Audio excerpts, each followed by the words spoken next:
السلام علیکم دوستو، آج کی ویڈیو میں آپ پہچانو گے کہ اللہ تعالیٰ نے فرعون کو کیسے تباہ کیا۔ ویڈیو کو دیکھنے سے پہلے ہمارا چینل کو سبسکرائب کریں اور ویڈیو کو لائک کریں۔ شکریہ۔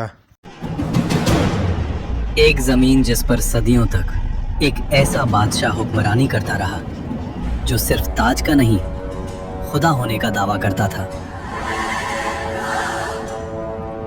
میں تمہارا سب سے بڑا رب ہوں، جس کے لیے لوگ زمین پر نہیں سجدوں میں چلتے رہے۔ اور پھر ایک ایسی رات جب اس بادشاہ کی نیند ایک خواب نے چھین لی، اور جب موت اس کے سامنے آئی تو وہ پانی کی ایک بوند کا بھی مقابلہ نہ کر سکا۔